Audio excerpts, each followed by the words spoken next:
l'actualité de Québec. On parle avec un Québécois ou une Québécoise, quelque part sur la planète, loin d'ici, loin en Titi. On termine le 5 à 7 avec le Quitter le Québec. Martine, on va aller faire un tour. Ouais, c'est vrai qu'aujourd'hui, c'est plus chaud au Québec qu'à cet endroit-là, mais je te dirais que 95% du temps, la température est plus clémente à cet endroit-là qu'ici au Québec, surtout avec l'hiver de cul qu'on a eu. Leur tendance se tient pas mal plus que la nôtre, mettons. Oui. Puis ce qui m'impressionne, c'est que je suis allé voir, tu sais, j'aime bien les statistiques, là. Ah oui. Souvent, l'écart entre le jour et la nuit, petit écart de rien. Tu sais, c'est pas nous autres, on va vivre un 5 degrés puis un 25 le jour. Eux, ça peut être un 15, 20, mettons, la nuit, puis 22, 23 le jour. Ça reste doux la nuit. Oui, ça reste très, très doux, très confortable. Richard Naud, un Québécois qui a quitté pour les Bermudes. Bonjour, Richard.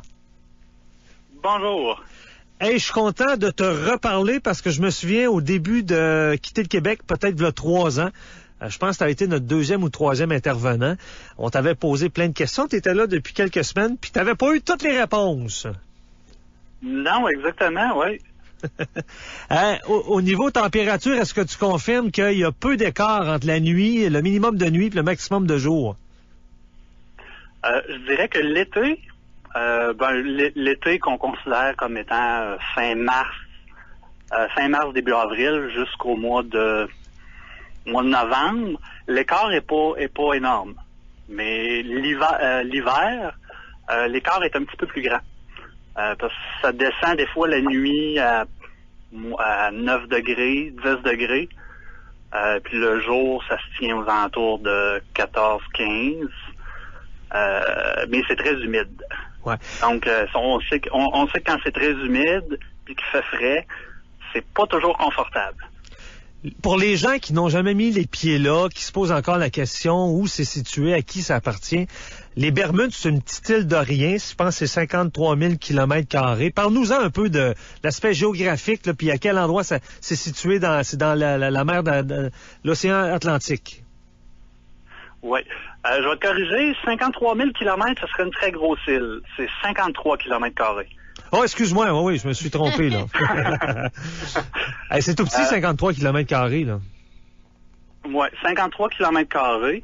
C'est une île qui est située à environ 1000 km à l'est de Cap Hatteras, qui se trouve être entre la Géorgie et la Caroline du Sud. Donc, 1000 km à l'est. Fait que c'est plus haut que la Floride. Fait que souvent, la Floride a des plus belles températures que les Bermudes. C'est un petit territoire, c'est un territoire britannique. On est relié à l'Angleterre. Il y a plusieurs services qui sont fournis par l'Angleterre, mais la majeure partie, c'est un petit peu comme le Canada. Le Canada est encore relié à l'Angleterre, mais plus par, pas convention, mais plus par parce que ça fait partie de l'histoire, si on veut. Est-ce que les Bermudes sont considérés comme un endroit de Club Med, un endroit tu sais, quand on dit qu'un tout inclus, est-ce que les Bermudes, parce que c'est assez rare que les gens vont prendre cette destination-là, là, c'est pas une destination, disons, très populaire là pour la classe moyenne, si on veut, là. Je pense que c'est assez dispendieux d'aller passer une semaine ou deux aux Bermudes. Oui, ça peut être très dispendieux en tant que touriste. Des Club Med, des tout inclus, il y en a, mais ça va être 4 fois le prix que tu paierais pour 2 personnes pour aller à Cuba, mettons. Ouais. Ça peut être très dispendieux. Il y a des chambres d'hôtel qui se louent à 700-800 piastres la nuit. Ouais. Mais il y a moyen de trouver, de faire son propre package, parce que dans le fond, partir du Québec, venir ici, aller-retour, une personne, c'est à peu près 500 piastres de billets d'avion.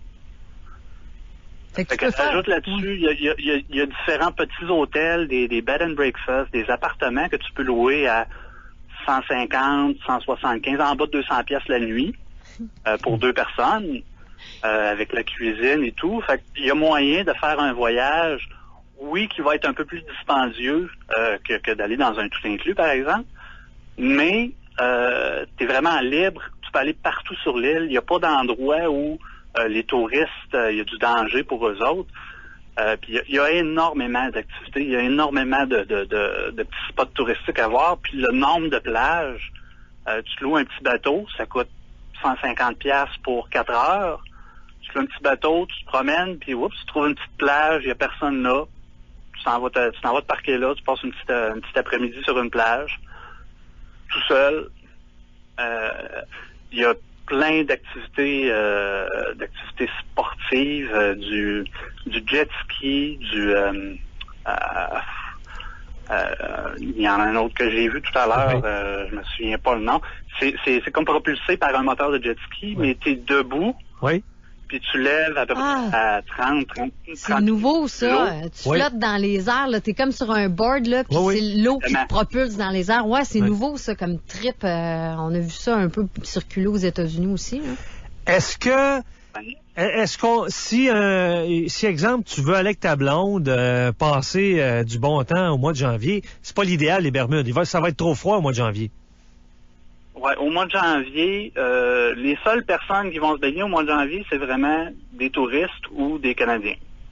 Parce qu'ici, la réputation des Canadiens, ils n'ont pas peur du fret, il n'y a pas de problème, n'importe qui va aller se baigner. Ah oui. Mais l'eau est en bas de 70 à ce moment-là, puis la température le jour, c'est 17, 18, 20. Quelqu'un qui aime pas les grosses chaleurs, mais qui veut profiter là d'une température de belle soirée d'été, c'est idéal. Mais quelqu'un qui veut profiter du gros soleil puis du 30, 35, 40 degrés, c'est pas le moment idéal. Ouais. J'ai pris quelques informations. Là, les Bermudes, c'est 65 000 en population. Ça serait 2 villes, tu confirmes? Il y a 2 villes sur l'île? Oui, il y a 2 villes. Dans le fond, l'île est divisée en 9, ce qu'on appelle des parishes, des paroisses. Oui. 9 paroisses. Mais il y a 2 villes officielles. La ville d'Hamilton et la ville de Saint-Georges. Ah oui. Puis la ville est incorporée. Donc c'est comme une entité en soi. Okay. C'est un navigateur espagnol, Juan Bermudez, qui a découvert ça. Je pense que c'est dans les années 1500. Là, s'arrête ma recherche. Là, je vous emmerderai pas avec ça longtemps. Faites-vous-en pas. Moi, j'ai une question plus actuelle. Tu parlais des petits endroits où on pouvait coucher. Si on arrive là, puis on a notre tente, là, mettons qu'on s'est payé un billet d'avion, 500 $ aller-retour, là, Québec-Bermude, on peut-tu arriver là puis tenter n'importe où ou la police locale va nous ramasser? Il n'y a pas de camping, il y a pas de... Tu peux pas faire des feux. Il faut que tu demandes la permission pour pouvoir faire des feux sur la plage. OK. Mettons, tu veux faire un gros party, il faut que tu demandes les permissions. L'île est tellement petite qu'il n'y a pas de camping. Non, je pense qu'il faudrait que tu choisisses une autre destination. OK. Pour arriver là avec ma tante, un petit voyage sac à dos, ce serait peut-être pas l'idéal. Ouais. Ce qui est fascinant, mais je me souviens de t'avoir posé la question, Richard, à certains endroits, le sable de la plage, il est rose-rouge. Quelle est la raison particulière de ça? Ouais, il y a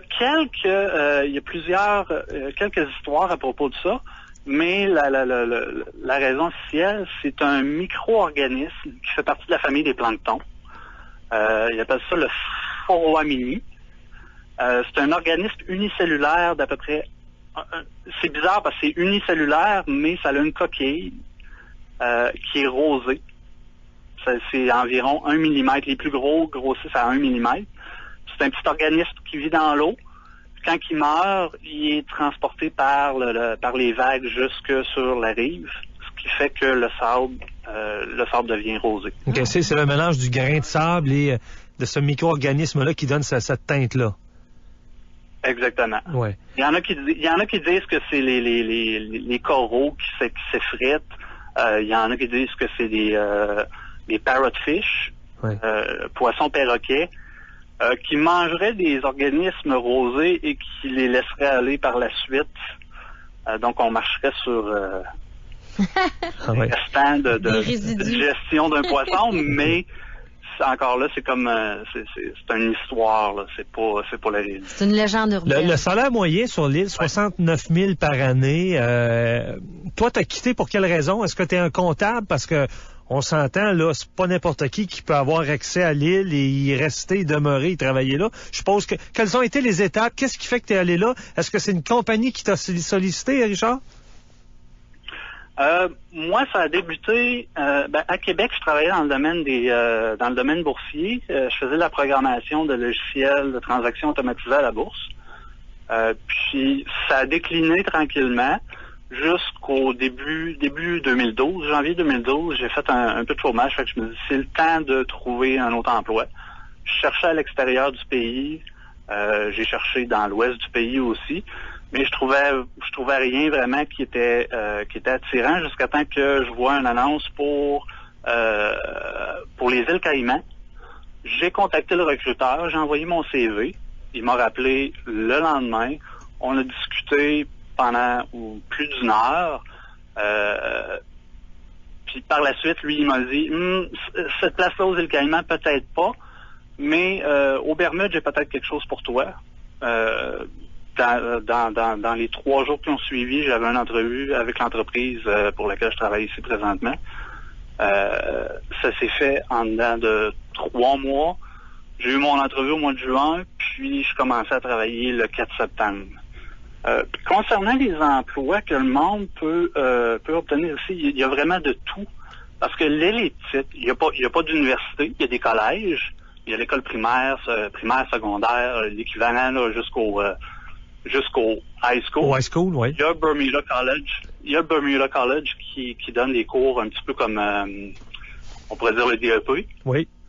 Mais pour l'université, des études avancées, les gens doivent aller à l'extérieur. Donc, il y en a plusieurs qui vont étudier aux États-Unis, au Canada, en Europe. Mais ils voient le rythme de vie différent. C'est pas pareil comme sur l'île. Des fois, ça les attire, donc ils restent là-bas. Ce qui fait qu'il y a une pénurie de main-d'œuvre locale. C'est pour ça qu'il y a beaucoup de travailleurs étrangers qui viennent aux Bermudes ou d'autres places comme les îles Caïmans. Ah, tu sais, j'aurais pensé le contraire. Moi, c'est que les gens devaient quitter l'île parce qu'il n'y avait pas d'emploi, il y avait un taux de chômage élevé.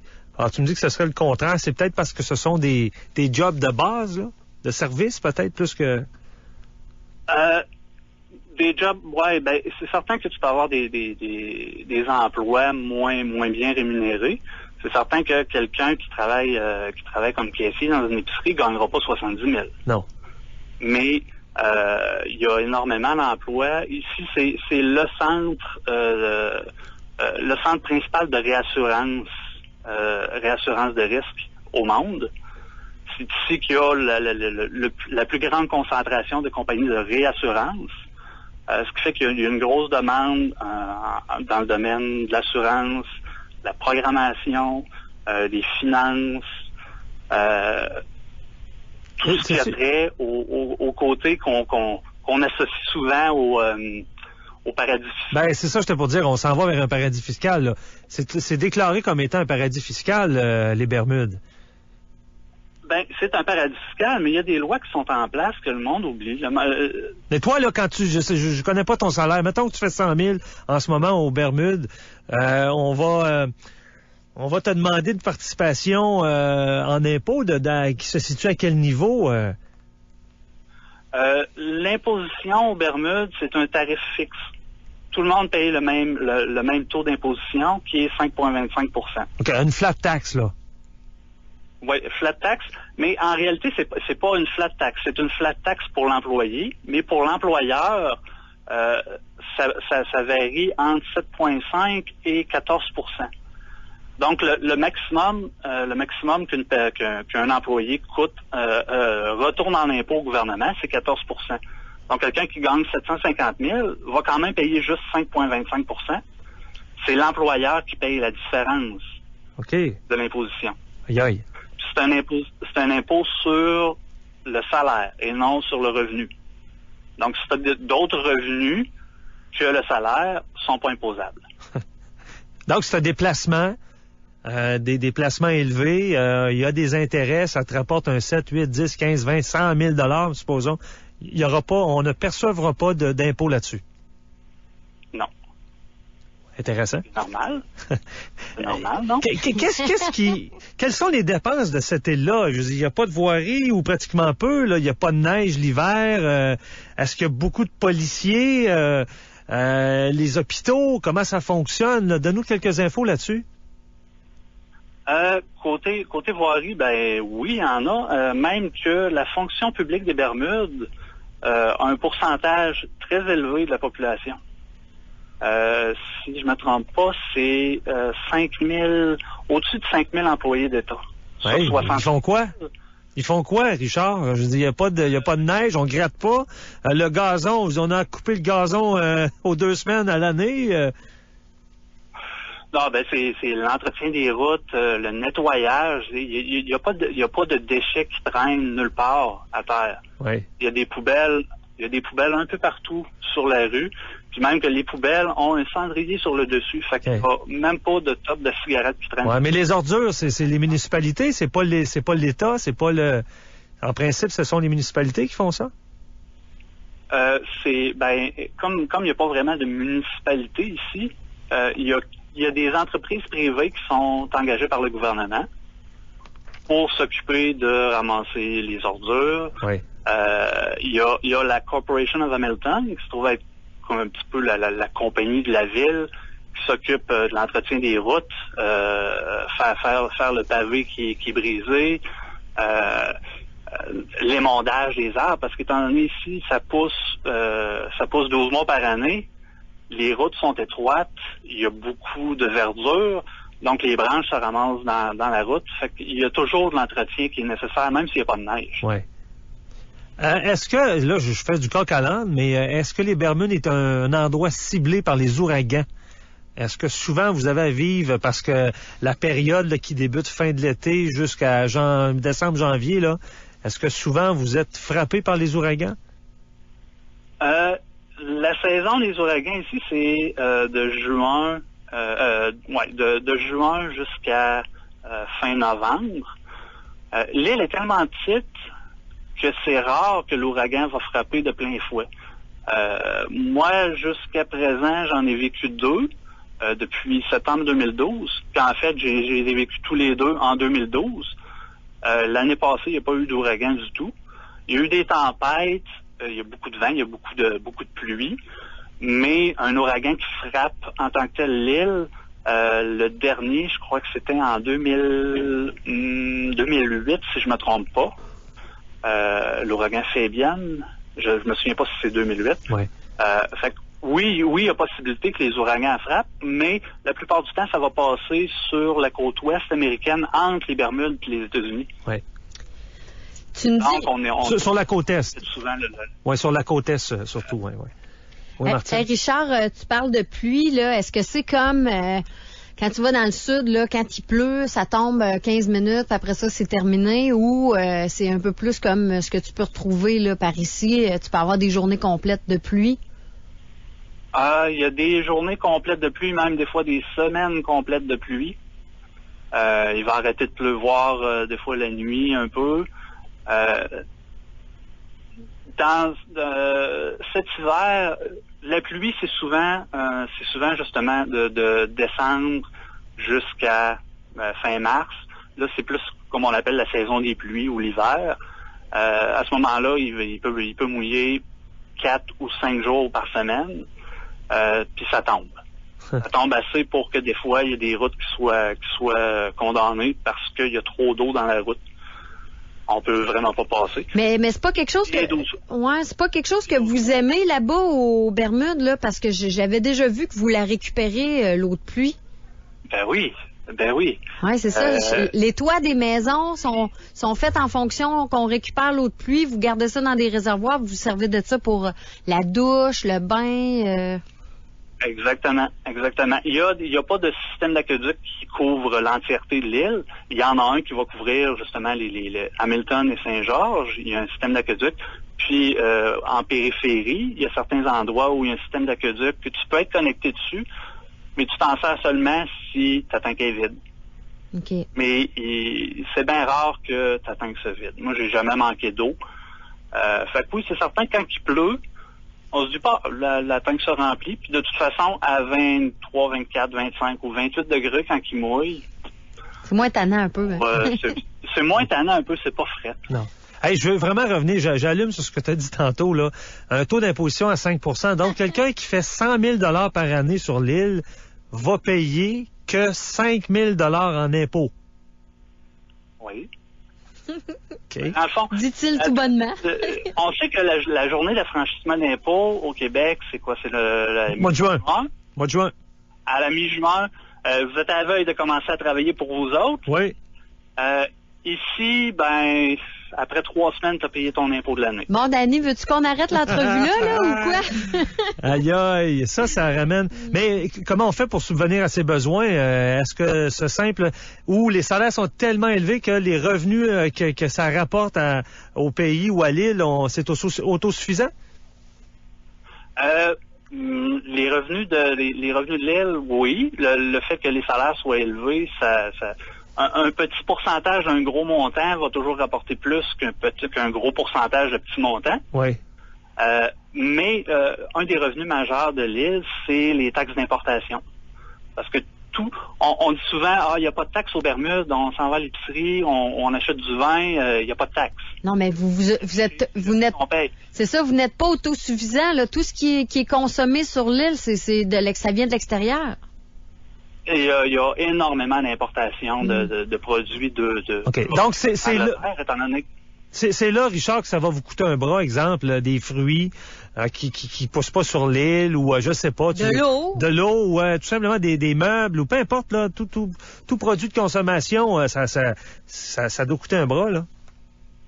Oui, ça coûte des fois de 1,5 fois à 3 fois plus cher qu'au Québec ou au Canada. Oui. Donc, une bouteille de vin qu'on va payer aux États-Unis 7-8 $, qu'on va payer au Québec 20 $, est-ce que vous allez payer 30 $ aux Bermudes? Non, on la paye moins cher qu'au Québec. Oui, pardon. OK. Puis le vin, pourtant, l'alcool est imposé à 25 % à l'importation. Ah oui? Dans les notes qu'on s'est envoyées, tu me mentionnes des points négatifs. Est-ce qu'il y en a et tu me dis oui, lesquels? Parce que jusqu'à maintenant, là... Il n'y a pas grand-chose qui me repoussera à aller rester là l'année, là. Ben, justement, il y a les prix élevés, puis le fait que à chaque fois que tu te fais venir quelque chose, tu achètes quelque chose sur Internet, tu vas repayer un montant sur ce que tu importes. Faire l'épicerie, étant donné qu'ici, oui, tu peux avoir une voiture, mais la majeure partie du monde se promène en moto ou en mobilette, maximum 150 cc. Faut que tu fasses ton épicerie presque quotidiennement, parce que sinon, tu peux pas faire une épicerie d'une semaine pour ramener ça sur ton petit scooter. L'hiver, je sais que l'hiver au Québec, c'est difficile, mais au Québec, dans ta maison, avec le foyer qui chauffe, le chauffage, c'est confortable, on est bien. Ici, point négatif, c'est que les maisons sont construites en blocs de béton, mais il n'y a pas de chauffage. Fait que quand ça descend à 8, 9, 10 degrés, à 90 % d'humidité en hiver, tu as juste une petite unité murale pour te réchauffer. Ça peut être inconfortable des fois. Ouais, petite collectable blonde, ça finit là, ça, c'est... Hey, mais l'électricité, là... Il y a d'autres options. Ça fonctionne comment, l'électricité? C'est extrêmement cher. Ah oui? L'électricité produite par une usine de charbon qui fournit l'île au complet. Oui. Okay. L'électricité coûte très cher. J'ai des amis qui ont reçu des billes d'électricité quand ils sont arrivés. Ils n'étaient pas habitués. Ils étaient habitués à la consommation nord-américaine. Let's go, on fait tout virer. Ils reçoivent le bill, 550 $ d'électricité pour le mois. Oh. Fait qu'il faut faire attention, faut apprendre à être économe, faut changer complètement ses habitudes. Quelqu'un qui s'en vient ici et qui vit à la nord-américaine, il n'y arrivera pas. Non. C'est sûr qu'il n'y arrivera pas. Ouais. Toi, est-ce que... Oui, Richard, c'est parce qu'il nous reste à peu près 1 minute. Toi, est-ce que tu as quitté ça, là? Tu quittais avec une famille? Est-ce que tu es là pour longtemps? Est-ce que tu penses revenir? Comment tu vois ça? Moi, présentement, je suis seul. Je suis parti tout seul, donc ça a été facile. J'ai pas de famille, j'ai pas de blonde. Présentement, j'ai un contrat de 3 ans qui se termine dans environ 1 an.